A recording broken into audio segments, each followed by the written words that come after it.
ficar de pé para cantar.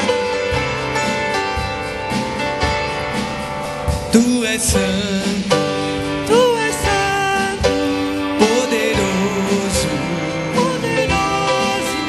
tu és digno Tu és digno de todo louvor. de todo louvor. Seguirei Seguirei teus caminhos, teus caminhos. te amarei Te amarei pra sempre. pra sempre. Tu és o Senhor, o Rei dos Reis, Ao Rei que o é Senhor das leis. digno, Deus e eu danço e grande eu sou, disciplina, amor, irresistível. e eu canto Muitos louvores são ao Rei que é digno, e eu danço, me prostro diante és tudo pra mim. Tu és meu Deus de paz, quero viver minha vida em ti. Tu és meu Deus? Tu és meu Deus de paz, quero viver minha vida em ti. Obrigado. Celso, vem fazer uma oração para a gente pedir a Deus a presença dele mais uma vez entre nós. Oremos. Santo e eterno Pai, nós te louvamos, Pai, e te agradecemos pelas tuas bênçãos derramadas sobre nossas vidas. Obrigado por tudo que tem acontecido até agora. Obrigado pela palavra do pastor Manuel, esse teu servo que tanto nos inspira. Obrigado, Senhor Deus, porque tu queres para cada um de nós o melhor. Pai Santo, te louvamos. Em nome de Jesus. Amém. Os irmãos podem sentar. Só quero repassar um aviso que a irmã Kátia pediu para fazer. Na realidade, domingo que vem ainda é classe única. Desculpe, Timóteo, não houve tempo de combinar direito isso aqui. Possivelmente estarão entre nós os irmãos Ezequias e Marilena se despedindo.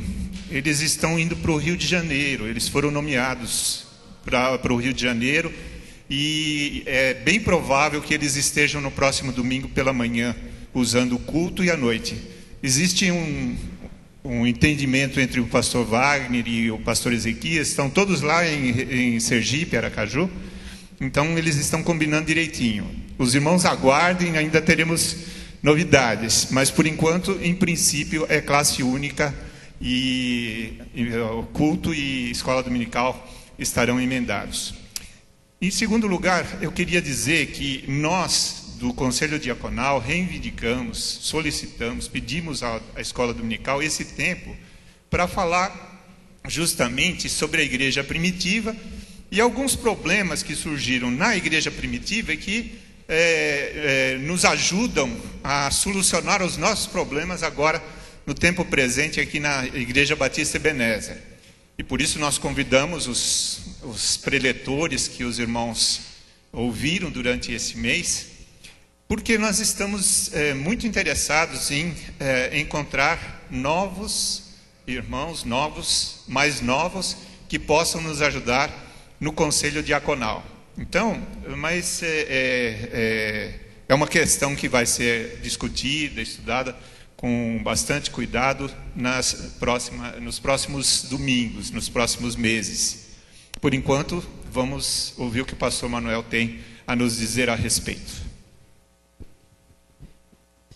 Muito bem, irmãos, eu queria dizer para os irmãos que eu estou indo também no ID, já fechei com um hotel onde eu vou ficar, com o irmão também Josias, e eu vou pregar em Itararé no domingo, e estou indo para uma coisa que a igreja de Benil me incumbiu, ir conhecer o trabalho em Nova Campinas, para ela entrar junto, Nova Campina, para ela entrar junto, ajudando a continuidade. Veja só, Beleza? Estou indo com essa incumbência gostosa mesmo de, né? Bom, aconteceu o seguinte: o pastor Wagner me pediu para trabalhar o livro de Tito, 3 capítulos do livro de Tito. No livro de Tito, nós temos uma multiplicidade de recomendações para os vários grupos que compõem uma igreja. E dentre esses vários grupos estão os bispos, os presbíteros. Ocorre que se nós ficarmos só os presbíteros, no caso aí seriam os diáconos, então, que a nomenclatura batista. Porque o livro, para mim, é de uma riqueza tão grande que supera o enfoque de recomendação a bispos e também a presbíteros ou diáconos. Eu explico por quê. O ambiente que o livro iria ser lido e estudado era um ambiente que existe presente hoje em dia, com novas cores. Isso é interessante. Primeiro, as cidades antigas, cada uma delas tinha o seu Deus, e tudo girava em torno da comercialização dessa religiosidade desse Deus. A Diana dos Efésios tinha um templo. Esse templo da Diana dos Efésios era do tamanho do Pacaembu, local de festa corintiana, né? Mas acordando que está dormindo. Então, imagine o tamanho. O povo dedicava o gado como sacrifício, e aquela carne trazia um problema, porque a igreja discutia: como é que vai comer carne sacrificada aos ídolos? Aí os outros diziam: mas isso hoje não tem mais sentido, nós somos salvos por Cristo e o resto é purificado, porque somos purificados nós, então nós purificamos as coisas e não elas que nos afetam. Trazia uma discussão teológica. No mesmo caso, a ilha de Greta. A ilha de Greta tinha também vários cultos, não um só, vários deuses. E o interessante é que o costume do povo saía da adoração desses deuses. Então existia, para vocês terem uma ideia da baixeza, existiam sacerdotisas desses deuses. Essas sacerdotisas vendiam o seu corpo e o dinheiro ia para o templo. Imagina. Isso daí jamais poderia afetar a igreja. Bom, então leia em Apocalipse. Tinha uma tal de Jezabel que levou isso para dentro da igreja, para levantar dízimos e ofertas desse jeito. Esse livro, por exemplo, ele tem uma coisa para os nossos dias terrível. Olha o verso 11 do primeiro capítulo: é necessário que eles sejam silenciados, os falsos profetas, os falsos obreiros, pois estão arruinando famílias inteiras, ensinando coisas que não devem, e tudo por ganância. Teologia da prosperidade. Às vezes alguém vem me elogiar, um pregador na televisão, e eu falo: me perdoe, irmão, eu não perco tempo nenhum com nenhum pregador de televisão, a menos que seja um programa como de sábado de manhã, que tem um presbiteriano, fala bem, não fala em dinheiro. Reencontro, eu pego só em Atibaia, porque é da TV do Rio, e lá a TV é do Rio, igual os nossos dias, igual os nossos dias, só que nós estamos em dias muito mais fáceis para os crentes do que daqueles dias. Por exemplo, quando eu li o livro, reli o livro, há um professor de homilética que disse que todo pregador deveria pegar um livro da Bíblia e estudá-lo, lê-lo umas 100 vezes, fazer anotações, armazenar no coração e deixar lá. No ano seguinte, pega o livro outra vez, começa a reler, aí ele vai tirar sermões, porque aquilo pegou a vida dele, ele foi desafiado a viver, daí ele prega com unção. Então, das várias vezes que eu li esse livro, eu cheguei a uma conclusão interessante. Ele é um livro de ensino. A palavra ensino, didáscalos, ela aparece, para você ter uma ideia, no verso 2, no verso 3, no verso 3 outra vez, no verso 4, no verso 6, no 9, no 10, no 12, no 15, ela aparece 9 ou 10 vezes. Então, o tema do livro é ensino para uma igreja comportar-se em dias de profunda depravação. Quando a igreja escolhia líderes, ela escolhia líderes que iriam trabalhar essa situação. Então tinha que ser uma pessoa experimentada já no combate a esse ambiente, numa contracultura, como diz o escritor John Stott sobre o Evangelho de João, contracultura. Nós vamos contra essa cultura.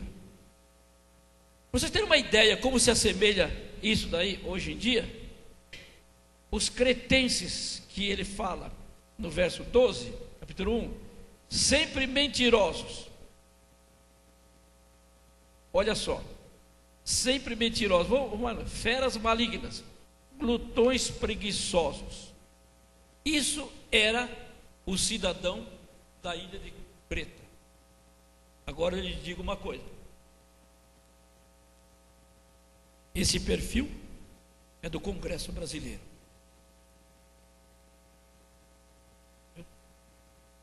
Esse perfil é do político brasileiro. Então eram pessoas que tinham que ser preparadas para ir contra isso. Eu pergunto, a igreja de hoje está preparada para ir contra esse mesmo perfil? Quando o Sarney pediu a mudança da Constituição para ele ter direito a mais um ano de presidente, 35 deputados evangélicos votaram a favor. Para votarem a favor, eles ganharam rádio, televisão, jornal, no nome deles, de graça. Aí votaram no Sarney. Não era a hora dos 35 se reunirem e dizer para o Sarney: presidente, nós somos diferentes. Abrimos mão de tudo. Sabe o que ia acontecer? Eles apareceriam numa reportagem especial da Globo. A primeira coisa que essa cultura que nos rodeia, como na ilha de Creta, faz de estrago, é que ela é tremendamente enganosa. É uma mentira. Quando vocês leem logo no primeiro capítulo e fala a respeito da cultura evangélica cristã, olha, e ao conhecimento da verdade. É isso que o mundo tem que conhecer. Há uma verdade, nós temos essa verdade. E somos responsáveis por viver essa verdade. Por quê? É uma verdade que conduz à piedade, ou seja, a uma vida como a que Jesus viveu.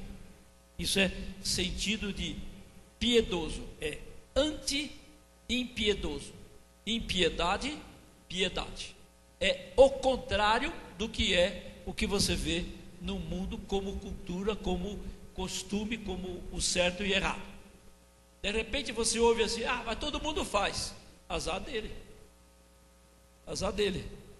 Todo mundo faz isso, então eu vou fazer igual. Não, azar é dele, sabe por quê? Porque ele vai quebrar a cara porque faz isso daí. A prova está aí. Quem se lembra do nome de um desses deputados evangélicos? Ninguém. Verdade. Eu estava em Mauá e um jovem professor venceu para vereador. Venceu para vereador, eu acompanhei à distância o que estava acontecendo. Aí, no final, ele tentou ser novamente e perdeu. Perdeu a eleição e ele falou para o seu secretário, que era da Primeira Igreja Batista: eu perdi essa eleição porque a principal igreja de Mauá me queimou. Eu não tive chance de pregar nenhuma vez nela durante os 4 anos que fui vereador. Aí eu chamei ele: vamos tomar um cafezinho, meu irmão? Levei. Falei: olha, não fui eu que queimei o irmão.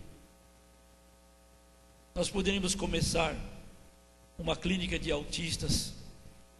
Nós começamos o colégio que está lá, graças a Deus. Tanta coisa a gente podia fazer junto e você seria reeleito. Mas sabe o que você fez?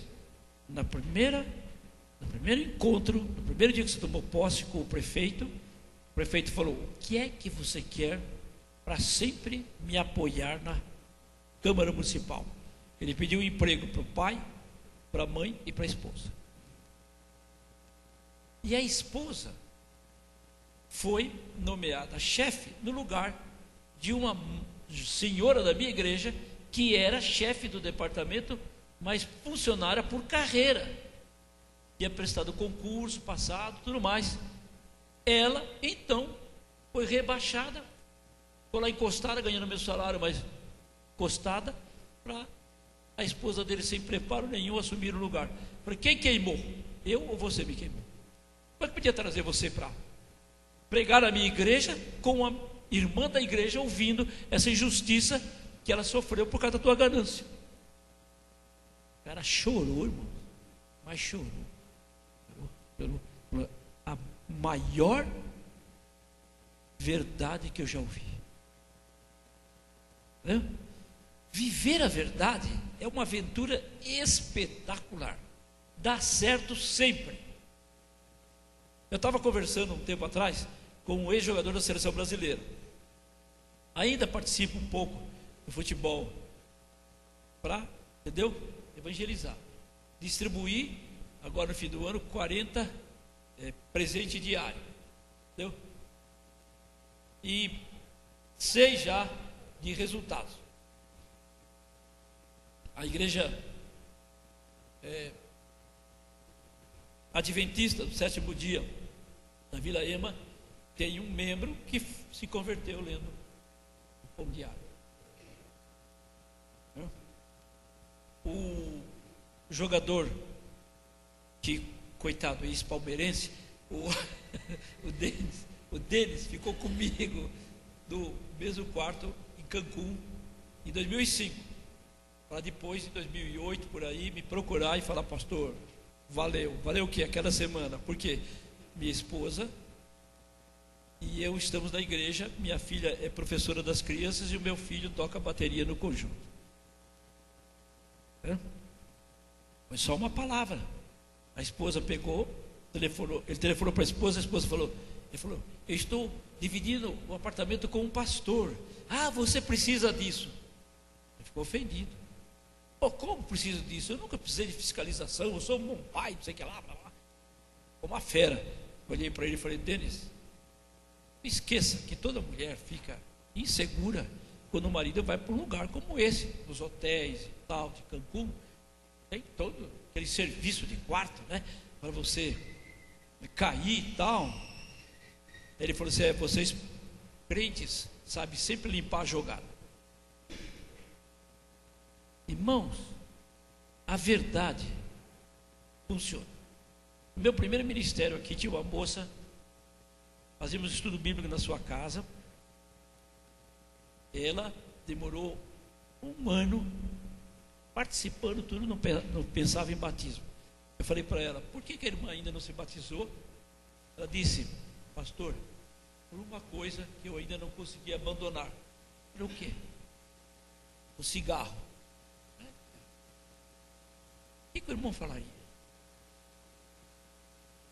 Vocês vão ouvir uma coisa, eu só falei aquilo que eu falei, que foi o Espírito Santo que me deu na hora. Virei pentecostal de uma hora para outra. Olhei para ela e falei assim, a Bíblia fala, e tudo dai graças. Quando você for fumar o primeiro cigarro, dê graças a Deus por estar fumando esse cigarro. 15 dias depois ela falou, pastor, eu quero me batizar. Sabe por quê? Depois do que o senhor me falou, eu nunca mais consegui fumar um cigarro. Fui eu que? Eu tenho que ir para isso? Veio de Deus. Nós temos uma assessoria do Espírito Santo quando nós estivermos comprometidos com essa verdade. Ela sempre vai funcionar. Só que de vez em quando ela dá um tombo em você na terra. Às vezes até dentro da igreja tem gente que não gosta e você dá testemunho do jeito que dá. Mas saiba de uma coisa, que a derrota na terra é vitória no céu. Fica de olho para tratar a derrota na terra, os problemas na terra, por você ser crente, porque é vitória no céu. Eu sei que a Tati não ouve as mensagens por aqui e vai pela internet, raramente, então ela não vai ouvir o que eu vou falar. No meu ministério, na PIB de Mauá, eu saí de uma mocidade, saião. O Ricardo, que aos 22 anos era professor de mecânica da USP, cabeça também, muito crente. O Ziel Oliveira Machado, da Aliança Bíblica Universitária, que o Rodney foi conhecer, gerenciando lá um curso de doutorado no Canadá, né? Uma sala especial lá para ele. O Douglas, que hoje é diretor de planejamento do Banco do Brasil, que tinha um pai, um problema seríssimo, tinha que sempre estar ajudando aquele adolescente. E fomos para Mauá. Uma mocidade que conhecia todos os podres da liderança. A fé da Paula foi lá embaixo. Aí a Matilde tentou salvar. Olha, você fica em São Paulo, você vai lá, eu venho aqui, e eu vou lá, alugou uma casa, foi viver em São Carlos tentando salvar a Paula. A Tati foi junto. A Tati estava fazendo o primeiro colegial lá no Sambiá. E foi matriculada para o segundo semestre do primeiro colegial no CAASO. O CAASO era uma escola que funcionava dentro da USP, pelos professores da USP, para eles serem professores dos seus próprios filhos, ou terem colegas professores dos filhos, para eles entrarem imediatamente na universidade. Quando a Tati chegou, ela teve um problema. Na igreja, os adolescentes, onde você vai estudar? Vou estudar naquele colégio. Lá só dá cabeludo, só dá hippie e tal. Queimaram a Tati porque ela foi para esse colégio. Viram? Queimaram a Tati. Bom, a Tati começou as aulas. Primeiro bimestre, notas. A turma toda 4, 5, e viviam culpando os professores. Era um caso sério. Era um caso sério, né? O colégio tinha esse nome. O primeiro bimestre, a Tati 9, 10, 9, 10. E o resto 4, 5. Aí houve uma reunião. Como? A menina veio de fora, vocês culpando os professores? Deu um rebuliço. Quando chegou no fim do ano, a Matilde resolveu voltar para São Paulo. Pediu a transferência da Tati. A diretora, não faz isso, pelo amor de Deus. Eu dou gratuidade. Essa menina salvou o primeiro colegial. Ele reagiu, se tornou no fim dos 2 meses o melhor colegial que a gente já teve, primeiro colegial. O que é isso, irmão? O que é isso? Você pode, irmão. O que Paulo está falando para Timóteo, para Tito, ensina esse pessoal para mudar o que está aí. É uma cultura do diabo, e você tem a cultura de Deus, e Deus está comprometido. Aí começa, olha, os bispos irrepreensíveis, mas aí fala os presbíteros, diáconos irrepreensíveis, e vai repetindo para os crentes também. Aí chega numa hora que eu fico arrepiado. Vós escravos, escravo não tinha direito da roupa que vestia, o seu senhor poderia deixar pelado. Escravo não tinha direito de comer a comida que ele fazia antes do seu senhor. Tinha que ficar com fome até as 2, 3 horas da tarde. Acabou o banquete da família rica, o escravo ia comer as migalhas. Um horror. A filha adolescente do escravo aparecia bonita, o seu senhor chegava para o seu servo e falava: quero tua filha. Aí eu imagino, usar ficção. Esse escravo, ele era diácono. Porque um choque no primeiro século é que às vezes o senhor era um membro comum e o escravo era diácono.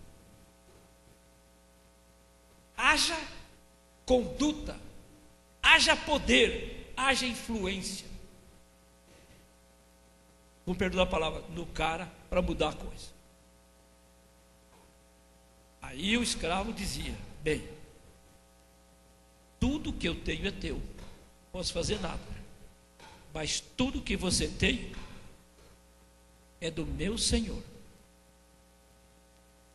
Aí pode fazer o que você quiser, mas o meu Deus, que é vivo, vai botar a mão em você.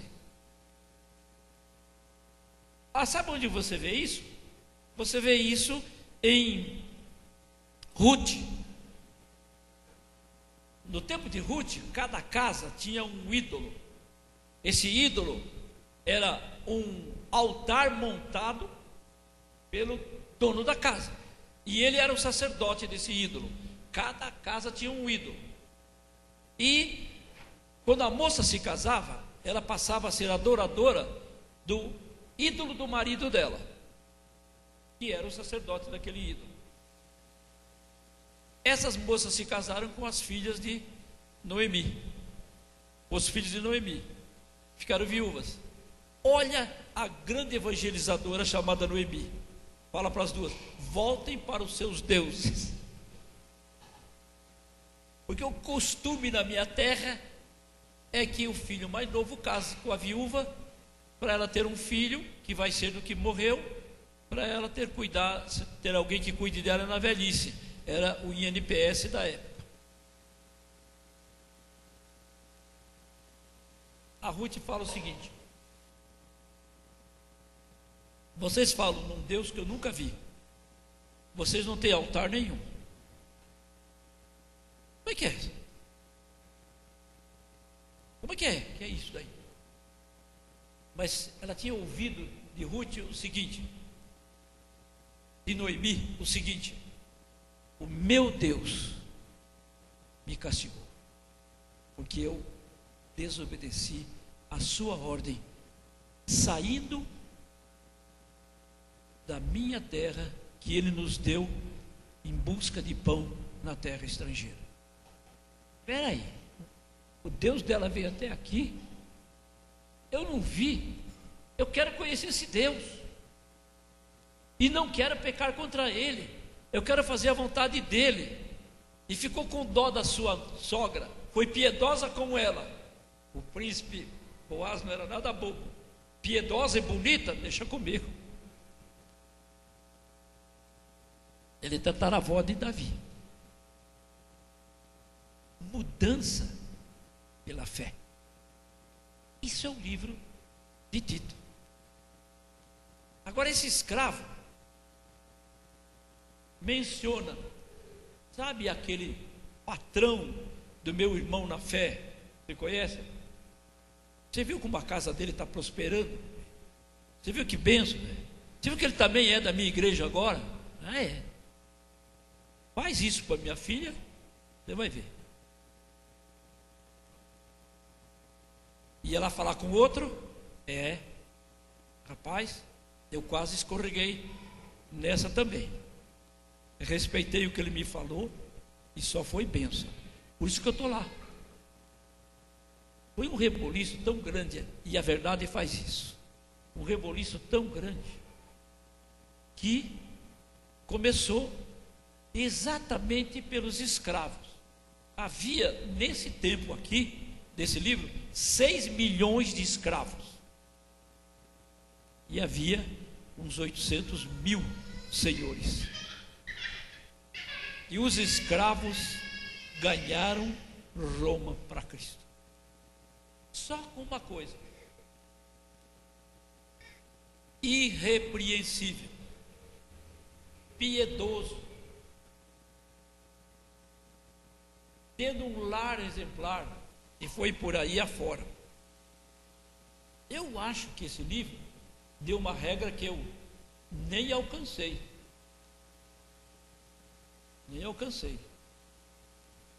Eu tenho uma filha afastada. E aqui a recomendação é que não tenha nenhum. Que coisa.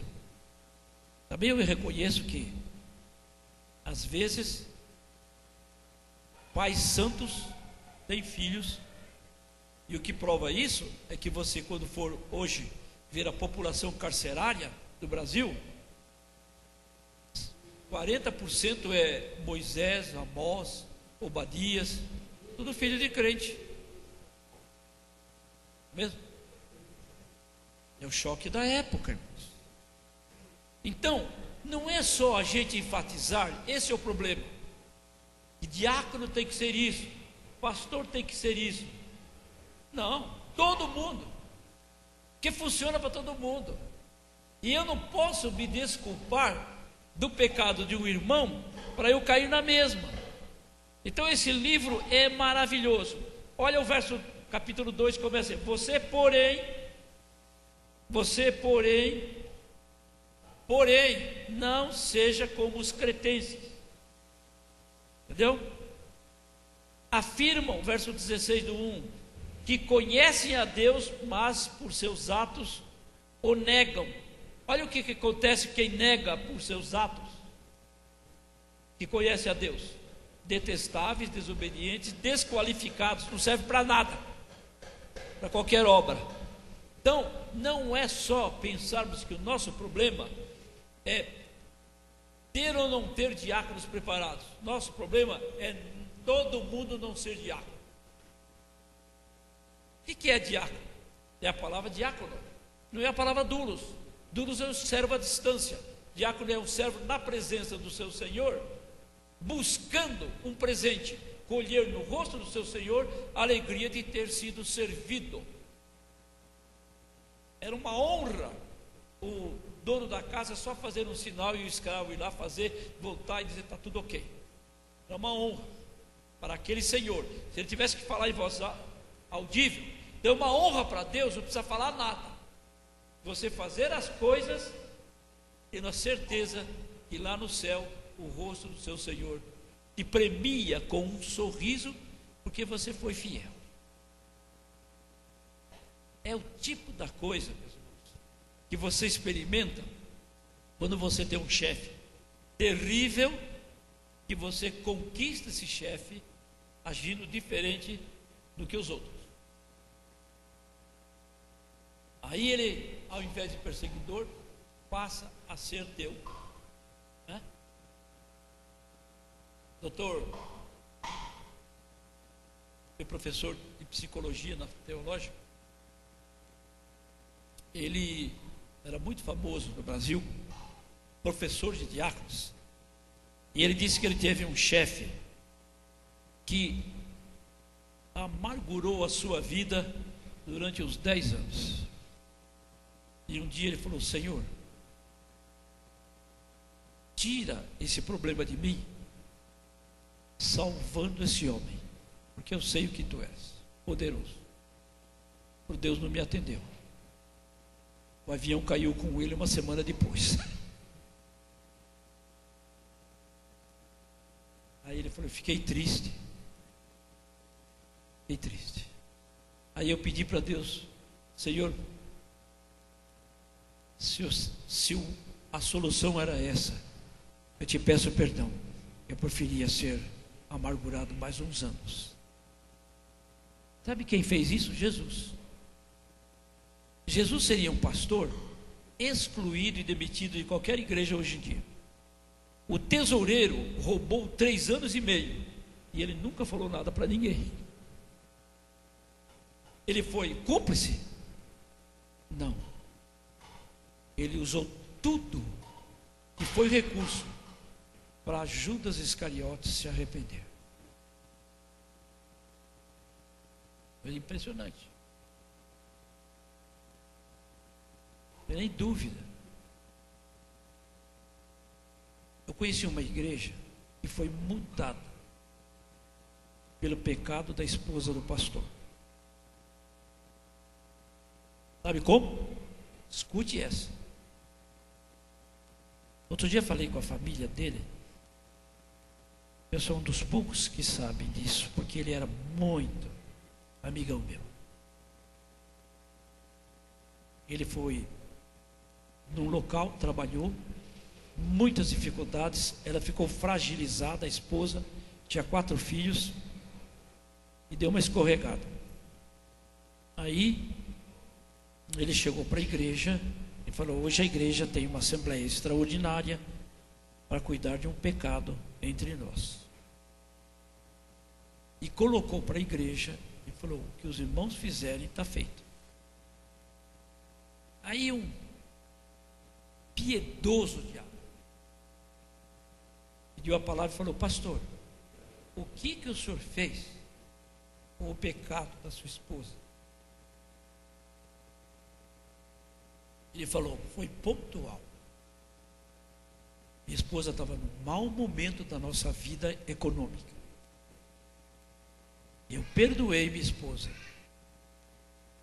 Agora menciono e nunca mais mencionarei, porque eu prometi a ela.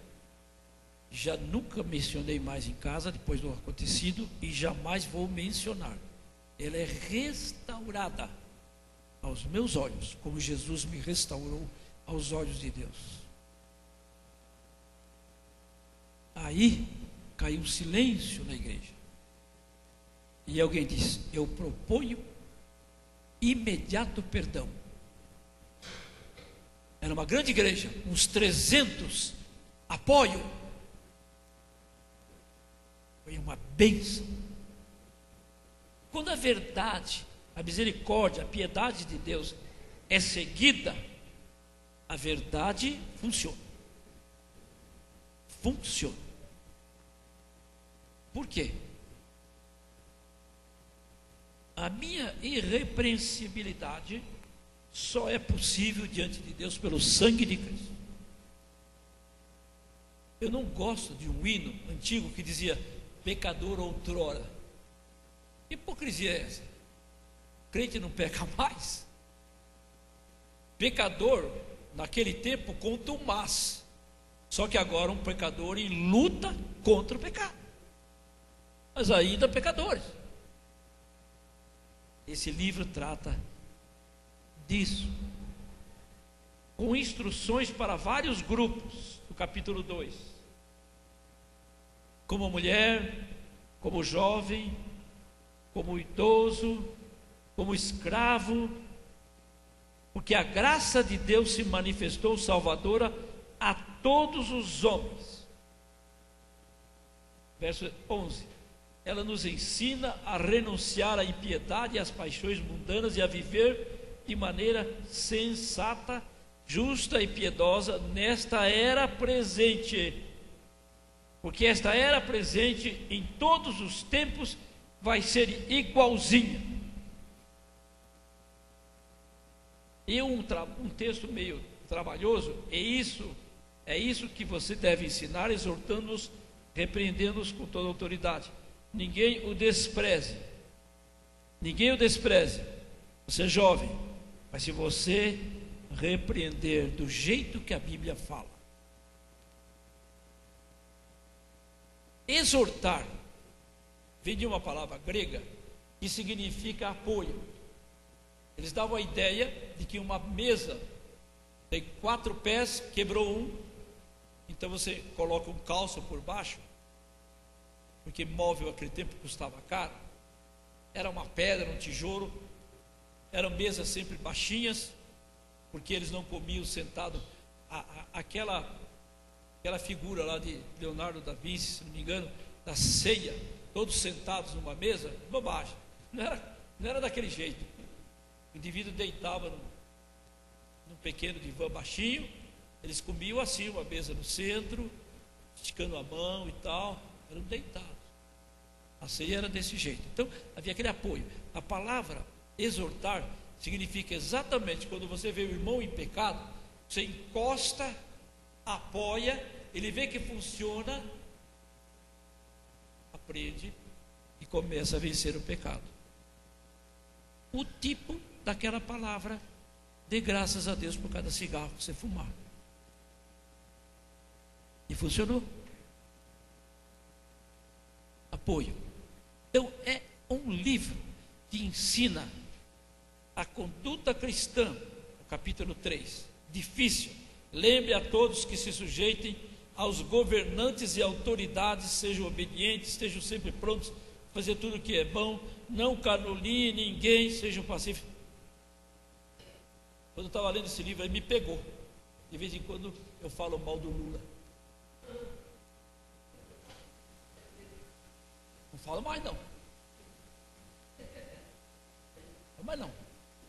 Eu oro para o meu coração perdoá-lo e achar que ele merece. Eu preciso do meu perdão. Não vai mudar, irmão. Não vai mudar.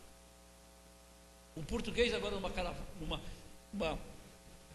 numa situação lá em Portugal, ele botou Salazar volta, estás perdoado. Eu vou te dizer, hein? Tem gente tendo saudades da ditadura do Brasil. Tem gente tendo saudades. Sabe por quê?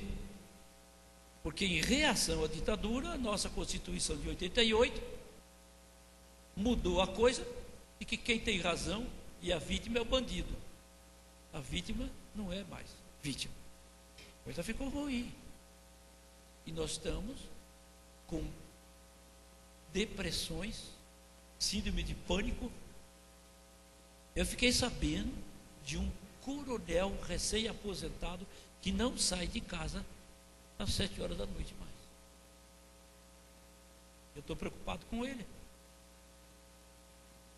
Um sargento me falou: pastor, o que me frustra é uma coisa. Eu falei: que houve?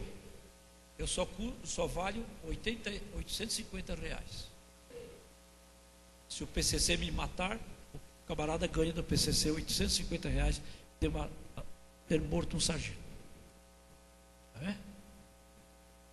Agora você lê, estava indo para a igreja, foi morto com 5 tiros, indo para a igreja. O indivíduo enche a cara de craque, aí ele perde a noção da realidade. Ele mistura fantasia com a realidade. Sai com o revólver na mão, achando que é um justiceiro, que é um todo-poderoso, um Deus acima do mal, e vai matando o que ele encontra pela frente. Eu sei disso porque eu converso com ele. Não com quem faz isso, que nunca fez, mas está numa situação assim, confundindo a realidade com a fantasia. Queridos, é um livro espetacular. Gosto dele exatamente porque ele é um código de ética para qualquer tempo. Eu quero concluir agora. Você sabe que tal pessoa se perverteu, está em pecado por si mesma e está condenado. O que ele está falando? Exatamente de problemas que você tem quando vai resolver uma pendência. E eu preguei sobre Gênesis outro dia. Gênesis 13, brigam os homens de Ló com de Abraão por causa de poços d'água. Aí o Abraão fala: não haja contenda entre nós, porquanto somos irmãos. A regra da paz para os relacionamentos numa igreja, há 6.000 anos atrás. Temos desculpa? Conhecimento da verdade está aí. Esse livro é para isso aí. Olha, se você acha que o diácono deve ser isso que está no livro, você é diácono. E se a igreja escolher diáconos, entendeu? Você sendo também um diácono, você ajuda muito ele a ser diácono, porque se resolve. Nós estávamos numa reunião, numa casa, e uma prima de um membro da reunião telefonou dizendo que ela estava com 2 problemas. Um era a sua gestação perigosa. Segundo, ela não tinha os R$2.000 para pagar o médico de plantão. Deu uma luz naquela hora. Eu falei: agora é a hora. Irmãos, vamos orar para que a sua gestação termine bem. Mas pelos R$2.000 que ela precisa, nada de orar. A solução somos nós. Aí o irmão falou: vamos levantar uma oferta com outro grupo, o que faltar o completo. Sabe, nunca convidamos para ir para Iberiú. Está lá. Anda 30 quilômetros. Todo domingo está lá. Pertence a um grupo de estudo bíblico dos lares, pastoreio de casa em casa. Não chega na igreja, a gente resolve lá. É modelo do Novo Testamento. Modelo que a Coreia aplicou quando ficou debaixo do domínio do Japão. Só podiam se reunir em casas para educar os filhos e tal, passar cultura e tal. Resultou em células evangélicas. A maior igreja de lá tem 1.200.000 membros. Uma igreja em Santarém, depois de uns 20 anos, tem 50.000 membros. E o grupo que saiu e foi para Fortaleza, em 3 anos, 5.000 membros. Viver pastoreio em grupinhos facilita tudo. É um caminho. Alguma pergunta? Senão eu vou ficar chato já. Olha, passei 1 minuto. Foi um prazer ter estado com os irmãos. Vou repousar, porque hoje à noite eu prego outra vez da IBNU. Deus os abençoe. Muito obrigado, irmãos.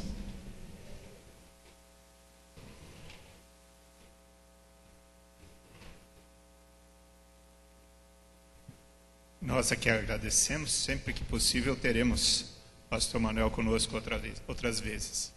Então, estamos encerrando. No próximo domingo teremos classe única. Como, quando, de que jeito, nós vamos resolver ainda, provavelmente com a presença do pastor Ezequias. Deus abençoe, um bom domingo para todos.